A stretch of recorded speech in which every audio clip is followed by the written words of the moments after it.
Hey guys, good morning and welcome back to What the Heck Do You Do, a weekly podcast highlighting business owners doing strange and unusual things. We were off last week for Thanksgiving, so I hope everybody had a wonderful holiday with friends and family. This week's episode is brought to you by Precise Posture and Rich Rhodes with New York Life. If you're interested in coming on the show or becoming a sponsor, you can email me at rich.rhodes@gmail.com and we'll get you booked. This week, yes, I'm super excited. I know I say that every week, but this time I really, really mean it.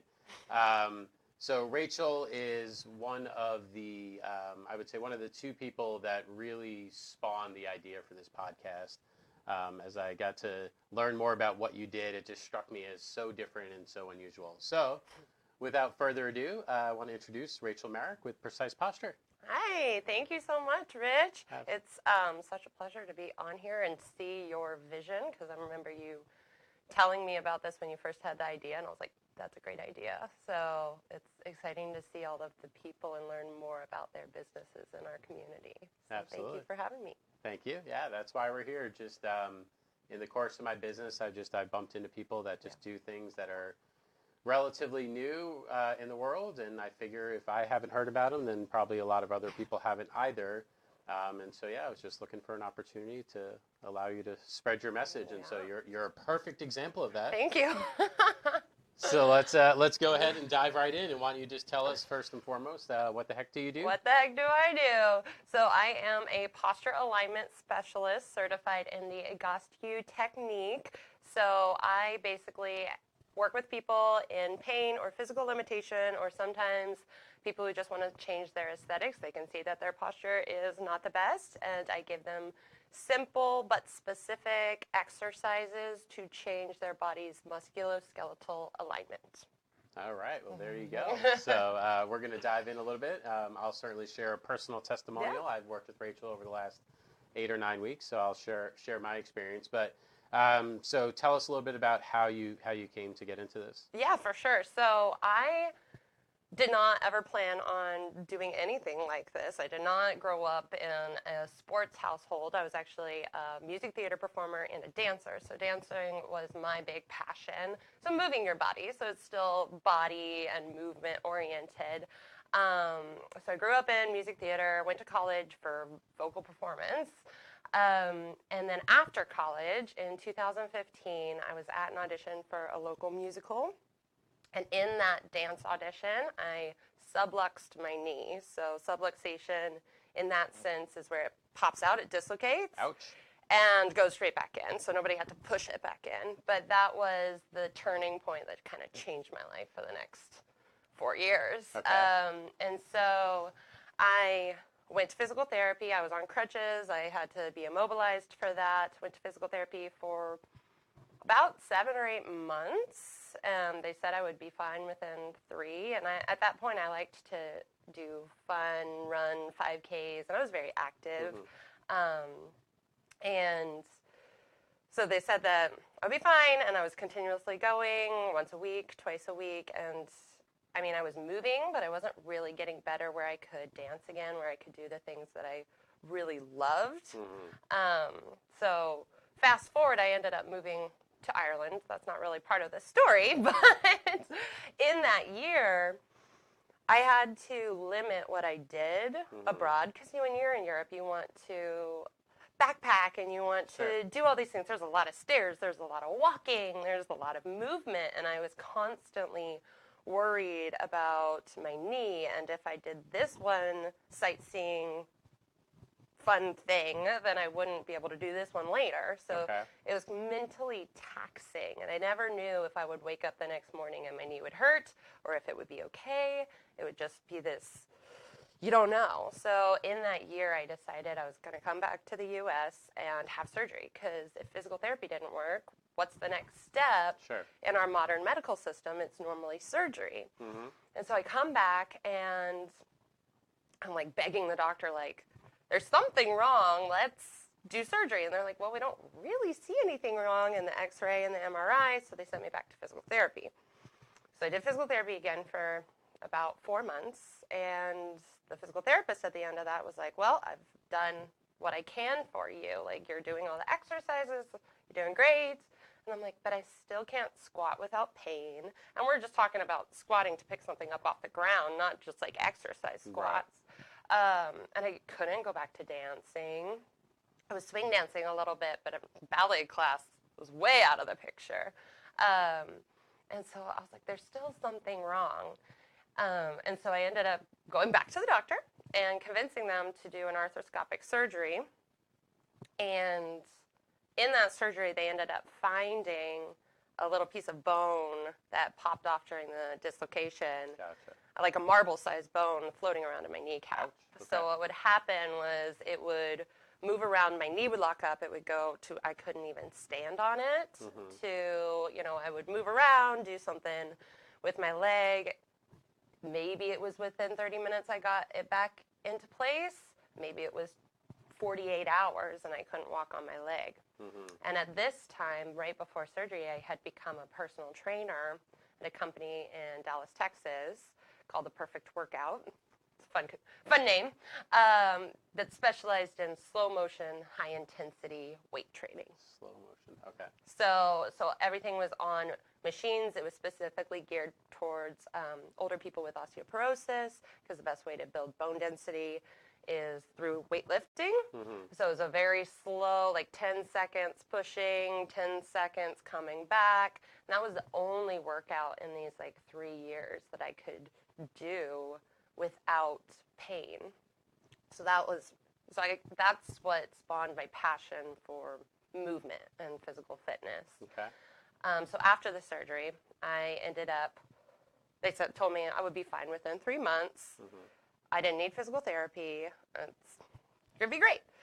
So 3 months came along. I'm rehabbing myself a little bit on my machines, moving through my knee, trying to move the fluid out. And 3-month marker, the clicking in my knee started to come back. Okay. And the crunching and the pain started to come back. That wasn't just due to the surgery anymore, because the inflammation had gone down.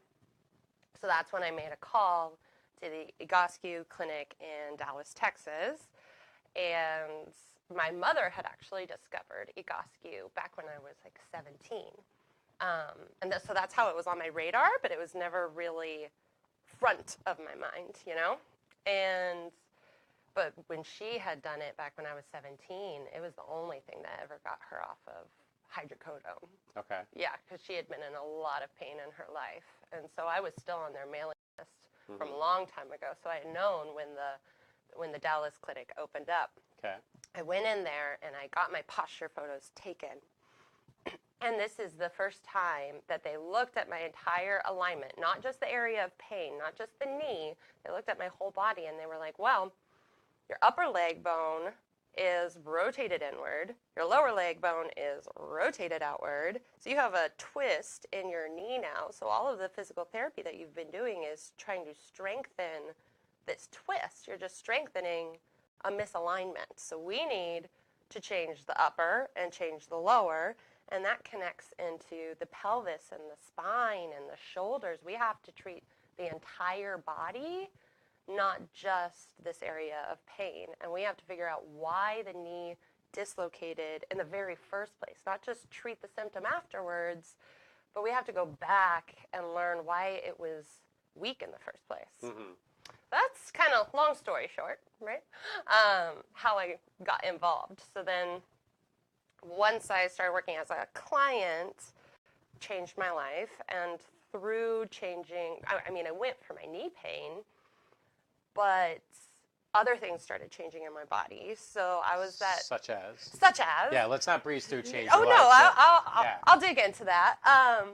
So I was that type of person. I would get massages, and the massage therapist would tell me, like, oh my gosh, your neck muscles are like guitar strings. They're so tight. I would put, if you know what the Solempos patches are, they're like little aspirin patches with like menthol, so they get that like tingling sensation. I would put it straight on knots between my shoulder blades. I would always have knots between my shoulder blades. And just through doing the exercises for my entire body and changing my alignment, all of that went away. That wasn't even my goal, but it was a pretty great side effect, of that. And so that's kind of when I was hooked, is all those started going away. The The true dysfunction, which was my knee, took longer because that was years in the making, but the upper body change was pretty fast when you finally get that relief. And I just thought that was normal. Right. What I found was it's common, but it's not normal. Our bodies shouldn't be having all of these tightness and, you know, all of this tension up here, but it's very common in our society nowadays. So then when after I became a client in Dallas, I ended up moving up here to Tacoma because my boyfriend got a job up here, and there was an opening at the Egoscue Seattle clinic. So there's 23 clinics worldwide, I think, 23, 25, something like that. And I got a job up there, interned there, so I got to kind of see how it all worked and worked there. And then that commute ended up being awful, as you know, because you commute to Bellevue sometimes. Yes. It's rough.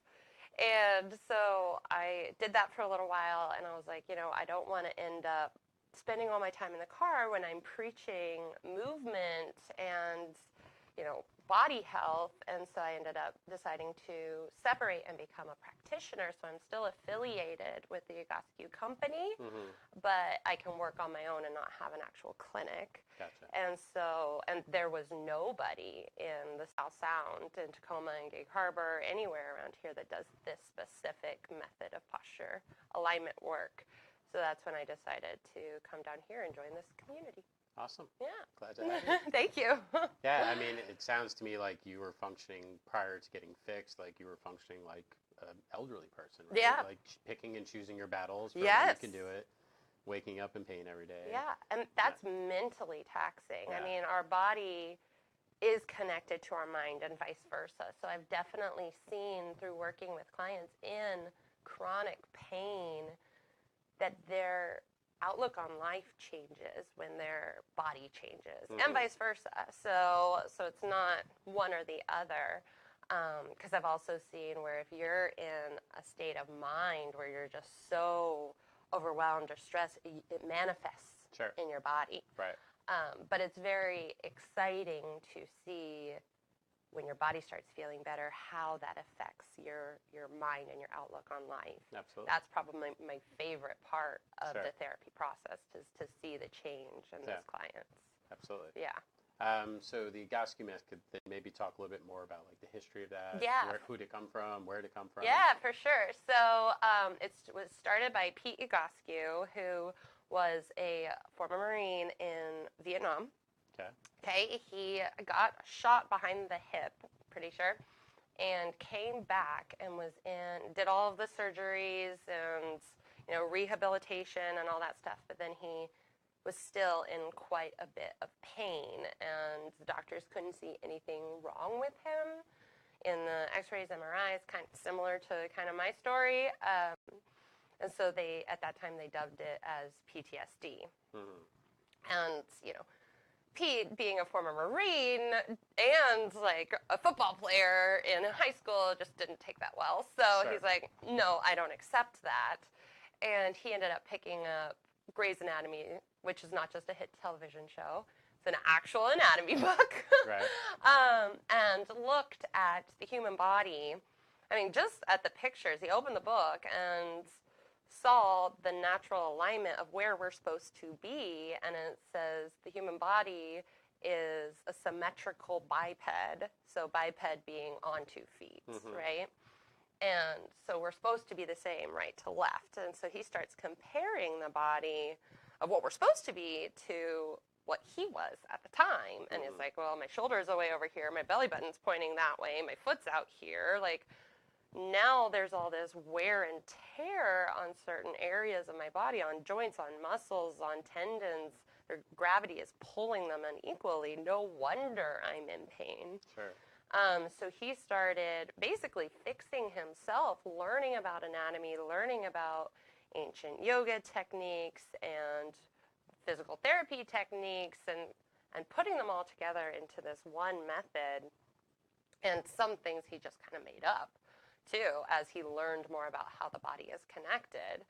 And, you know, he would be able to, maybe his hip hurt too bad, he couldn't go directly to the hip, but, you know, you look at the muscles and it's all the way connected into the shoulder. So changing this shoulder position, all right, now my hip's feeling better. What is this? So through that, he started fixing himself and then changing his Marine buddies. And then he ended up working with big time name people like Jack Nicklaus and Tony Robbins. So actually, our Egoscue vice president is at all of the Tony Robbins events. He's very charismatic in those. Nice. So that started at about 1970. So that's kind of how that all got started. Okay. Yeah. Nice. So what is a typical treatment plan, if you will? I don't know if that's the right term, but what does that typically look like when somebody comes to you?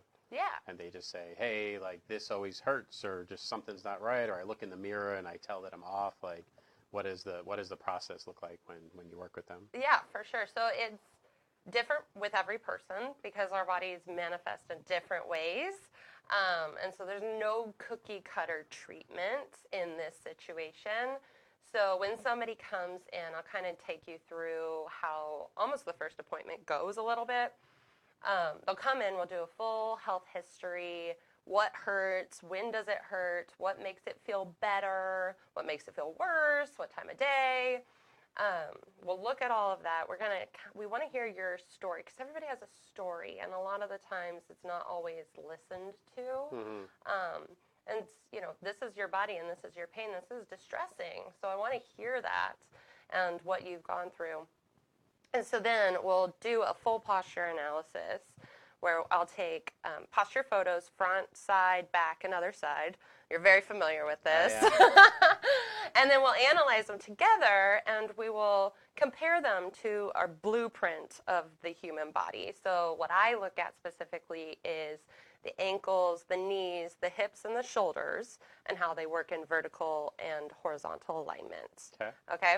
And so if you think about that, if you think about how gravity is now pulling you, when they're all working together, you can fight gravity easier. Because it runs straight through them. It runs straight through. Okay. You know, it's kind of like the Washington Monument. That's how I like to compare it to. Right. You know, that is not being pulled which way. It's not falling over because it's straight up, right? Has that foundation.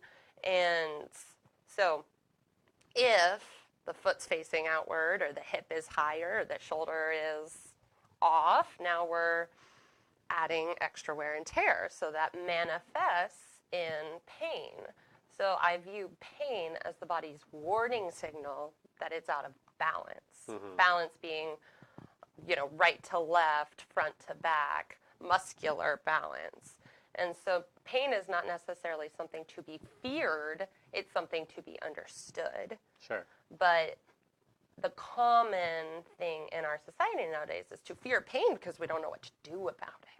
My goal is to teach you what to do about it and what your body is telling you in those instances that pain does pop up. And we can't just look to the area of the pain, we have to look to the entire body.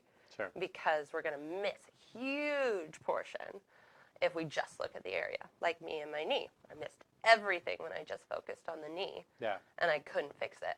Right. It's a sidetrack.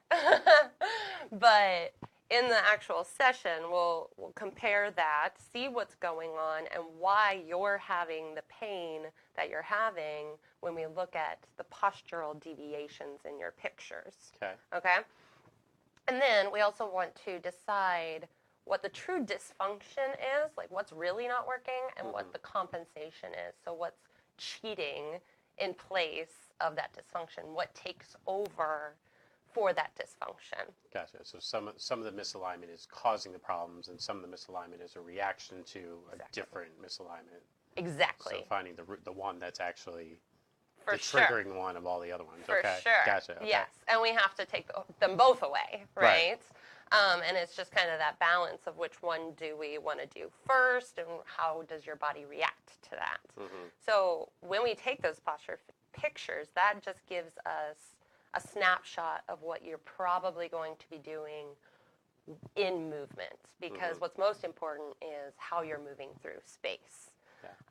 and what you're taking to your gait or your squat or, even a twist. The whole thing about posture is it's maintaining your structural integrity no matter what position you are.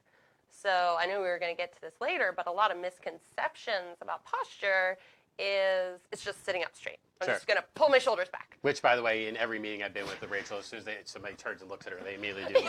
Sorry for the mic that created feedback, but everybody immediately does one of these, right? It's so true. And I'm like, I'm not mad about it because at least it's a little bit of a reminder.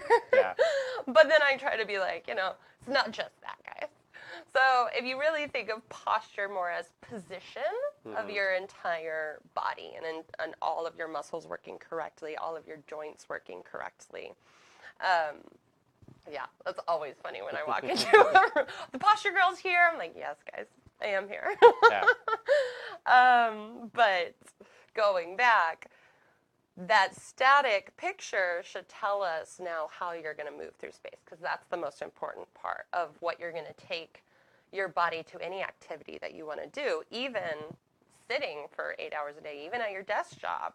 That's important and related into what your entire body's doing, what your ankles are doing, what your hips are doing, not just your shoulder blades. Right? Mm-hmm. And so after we analyze that and determine the true dysfunction and the compensations, we work together to pick out specific exercises for those postural deviations to change them, to wake up the muscles that have fallen asleep and are not holding you in this structural integrity anymore, and to calm down the muscles that are overworking, the compensating muscles who are probably a little bit pissed off that they're having to do double time for the muscles that are like, well, you got this, I'm not going to do it anymore. Right. So it's the age-old, if you don't use it, you lose it. Sure. And we have to wake that back up without letting those compensations come into play. Sure. Yeah. So then we create this set of exercises, and you go home, you do them every day, preferably. Some days better than others. Some days better than others. We'll get into that in a second. And then your body changes through this, and normally within about a week, you're ready for the next set, and those your body makes changes pretty quickly, so we have to keep pushing it and almost tricking it into what we want it to do. Sure. Yeah. It's a long answer, but it's a great description. So what I'll do right now is I'll quickly share what I was experiencing before I came to see you, and then I give you permission to share what you saw from a professional standpoint. So go back to like June 2017. I was training to climb Mount Rainier. I was in the best shape of my life. I was running 5 miles fairly easily, working out 3-4 times a week. It took 3 tries to get to the top of Mount Rainier. Nice. Went up to 11.2. 2 weeks later, got up to 13.7, and there was high winds. We got turned around, and then 2 weeks later, I actually summited. So did it 3 times with 2 weeks gaps. That's crazy. So that's the kind of shape I was in. And then even I got down on a Friday, and I was playing softball on Sunday, and I was fine. Like I wasn't even really that sore. So that was kind of my peak. Literally at that time, I found out. So I was already working from home because I had switched a job last year, the year prior. But then literally the first time I was climbing out Mount Rainier, I found out that my department was launching a structure study, which was shutting down all non-compliance work. So essentially, I was being paid, but I didn't have any work to do, or I had very little work to do. I was working from home, and so I was doing 2 things. One, I had my laptop on the couch in the recliner watching Netflix, answering emails or doing what I had to do, but I had no assignments. Or I was sitting at the kitchen counter, hunched over like this. Yeah. And that was from June of 2017 through August of 2018, and then I didn't start with New York Life until November of 2018. So from June 2017, so it's at 15 months of not having to be out in public on any regular basis, other than entertainment and social or whatever, and not having to move. Yeah, really. So just and sitting in this very collapsed position very often, and then on top of that. Literally since I was a kid, you can look at photos from when I'm like 3. I hold my head sideways. I'm sure people have noticed at this point. And I don't know where that came from, but it's just something that I've always done. And then what I also came to realize is that when I would stand, I would put all my weight on this, my left foot. So my standing posture would be sort of a hip kicked out this way, which, as you know, means something else is not doing its work over here. If I got stress and pain, it was always in my left shoulder, and then my head was always tilted to the right. So right, we're starting to paint a picture. We're starting to paint a picture, but I don't fall down. So well, that's good. So like your Washington Monument example, right? Right. Like if I'm out of balance, I'm not falling over, Right. which means if something's kicking this way, something kick else is back going to the kick other back way. that way. And it's like trying to like stabilize on like one of those like boards or whatever. So like this goes this way, so this goes this way, so this goes this way. Yeah, because to your body keep you wants upright. to be on a center of gravity, and it's going to work its hardest to be on that center of gravity, even if something gets a little off. Yeah. We're going to get a chain reaction all the way up or all the way down. Right. And Continue. so I was having pain in my feet, my hips were bothering me. I went to the doctor a few times, and they did, like you said, they do diagnostic tests. So they checked me for like a hernia, and I was like, I don't have a hernia. Like, stop. Like, this is just silly. Like, I'm just telling you something. Like, my hips just hurt. They feel like I want somebody to like pull it out of the socket. I would do stretches that would like stretch my groin, and that would help a little bit, but it felt like I couldn't stretch it enough. Like I just wanted to stay in that position forever to make it feel better. And then kind of the last thing right before I saw you, my girlfriend Destiny and I were doing some yoga, and I was doing cat-cow, which if you're not familiar, you're on all fours, and you basically arch your back like a cat would when it's scared, and then cow is where you basically dip your spine down and lift your chest up, or chest down, I guess. And so you're whatever the right terms are, right? Your spine's going like this and like this. And she noticed it. She's like, "Are you doing it?" Like, is it moving? I was like, I'm trying to. Is it not moving? And she was like, "No." I don't think so. And she would say that I seemed very stiff or whatever. Yeah. And so with that, I said, "Hey, I think I probably need to come see you."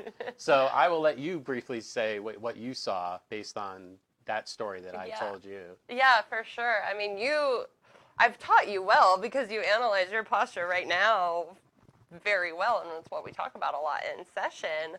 And I do remember that I had you do cat-cow in our session, and I was like, it doesn't move a lot, which, I mean, is a very important movement just through your everyday life, is having that ability to rock your pelvis forward and back. And if it's so stiff and stuck, that's where people end up getting hip replacements and knee replacements because they're not working together anymore. So I mean, you're exactly right. When you didn't come in a lot of pain per se, there was a lot of stiffness, and there was a lot of, you're like, this doesn't seem right, which I commend you for coming in at the time, because a lot of the time in our society, we feel those feelings. We know they're not quite right, but we think they're normal because they're common. I'm just getting old, My mom had these problems. I have these problems. I like to throw that out of the way because it's not normal for you to get these stiff and achy joints at such a young age, but even then at an older age too, we get into this position because we're not moving a whole lot in our modern day life. And habits of standing the wrong way. Exactly. Bad habits, and also just, I mean, your posture can change or cannot be set up for success as young as like a crawling age, or leaving babies in their car seats for a long period of time, not enough tummy time. I mean, it can start very, very early. Right. What's interesting is our DNA is still set up in that hunter-gatherer position. It really hasn't changed, and we're seeing almost a pain epidemic nowadays because we don't have to go out and hunt and gather for our food. We don't have to climb trees and swing on things Uber and Eats run. are good. Yeah, Uber Eats is at my door. It's great. Amazon delivers. It's fine. We don't have to go to the store, so we're not moving, and our bodies are innately conditioned to save energy. We don't have to utilize it. Well, we don't have to utilize it very often anymore. Anyways, so that's how people end up getting in those like structural misalignments. Just and also, injuries and car accidents and stuff like that. But for you, you didn't come in with a chronic pain, but there was definitely some stuff you knew that wasn't quite right, and you're exactly right. Especially with the head tilt, I could see how the muscles on one side of your neck were so built up, but then the opposite muscles on your back, your spinal erectors, were also built up. So we did have this zigzag in alignment, which was interesting about you as well. Was most of the time, because you're like a big softball player, for fun, but most of the time with sports that are rotational, the people that we see are rotated to the side that they swing, golf or baseball or softball or anything like that. When you came in, you were rotated the opposite way. When I analyzed your static posture, I was like, interesting. Okay. So that's where the gait analysis really comes into play to check your answers of the static posture, because I was like, okay, start walking. And what we saw was you were rotated up here because your arm was trying to help your hip along. If you think about the gait movement, the walking movement, it's very, opposite. You swing your left leg forward, you swing your right arm, and you go like that, right? But if one hip is not working properly, most of the time the arm comes in to help. And so for you, the dysfunction was that one hip not swinging forward.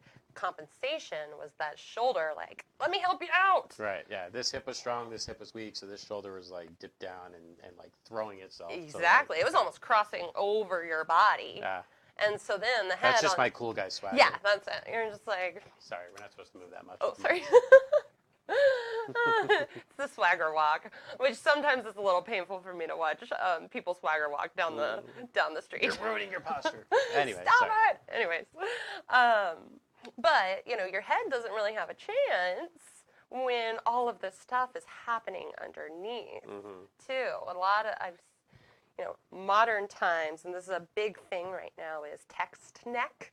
So, a lot of people are here a lot on the computer, on texting, all of this stuff, and I see a lot of exercises that are, my beautiful double chin, going back and forth like this. And that's all well and good, but if we're not changing what's below and asking the question, okay, why is the head coming forward besides habit, but why is it always staying forward? Just like the zigzag you were talking about right to left, we can have zigzags below us too, forward and back. Right. So it's very common to see somebody's hips bailed forward, their shoulders coming back, and their head bailing forward. So they're still in that center of gravity, but now they're a zigzag as well. Yeah. And so if you're just trying to pull your head back, you're not fixing that your hips are so far bailed forward. So your head naturally has to balance you out and come forward as well. That's why it's so important to focus on the body as a unit, because it's all connected. Sure. It's all a unit. We cannot just cut pieces out and solve the problem there. We have to look at the whole body. Sure. Yeah. Got it. Yeah. I don't really remember what question we were on anymore. we were just debriefing, but that's totally fine. So, I think this likely speaks to a lot of people, or it speaks to somebody they know. I'm willing to bet almost anybody who listens to this, either they know somebody or it's them that's dealing with something that just feels less than perfect, and they're attributing it to age or whatever it is. So, or that they've tried everything. I meet a lot of people that feel like they've tried everything, chiropractic, acupuncture, massage, and they might have a quick relief, or that relief may last for a month, but it comes back. Sure. And what I love about this is it gives the patient, the client, the power to change themselves. I am coaching you through it, but I'm not changing you. Right. All of this is hands off. And you then have the body awareness and the power to get down on the floor, get on the wall, and just be like, okay, something's off. Pretty sure I know how to change this. Yeah. And I don't have to rely on all of these other people well, at the beginning, you have to rely on me. But Sure. later on, you don't have to rely on all these other people to take your health care into your own hands. Right. It's not a lifetime of therapy. It's learning Exactly. the exercises yourself so that way you can self-maintain. Yeah. Yeah, so if this resonates with somebody, what's the best way for them to reach out and connect with you? Yeah, for sure. So the best way is probably through email. So my email is preciseposture@gmail.com. I do free phone consultations, so just email me telling me a little bit about what's going on with you, and I'll give you and give me a couple times that work best for you, and I'll give you a call. I also can do Skype sessions because everything that I do is hands off. I actually have quite a few people in Canada that have gotten amazing results, and I've never even seen them in person. But I just have to see your body. I don't have to touch it. And so if you're far away, if you're not in the local Tacoma, Gig Harbor area, we can still help you. And yeah, that's probably the best way. Okay. And then if they are in this area, you're located over in Gig Harbor. Yeah, so I'm located at Harbor Life Chiropractic. That is where my office is. You can also give them a call. Their number is 253-858-5152. Pretty sure. I don't call it very often because I work there. They do a lot of my scheduling for me, and so we can always get you in. I try to do monthly workshops, either online or in person, just to introduce people to this method because it's new to a lot of people. They don't know what it's about. Oh, excuse me. But it'll probably be very similar to what you heard today. So yeah, if you're in local, you can also email me and we can get you in here. Awesome. Thank you. Yeah? Again, I was blown away by it. I've seen good results. you. I can twerk now, so Yes, I'll that was spare- the goal. I'll spare everybody the demonstration, but I can. And so, yeah, thank you so much, Rachel, for Thank coming you. on. This Thank was you so awesome. much. And thank you guys, as always, for tuning in. We'll see you next week. We'll have Deborah Olive with Deborah Olive Coaching. Oh, nice. Yeah. She's great. Have a great rest of your week, and keep chasing your dreams. Thanks, guys.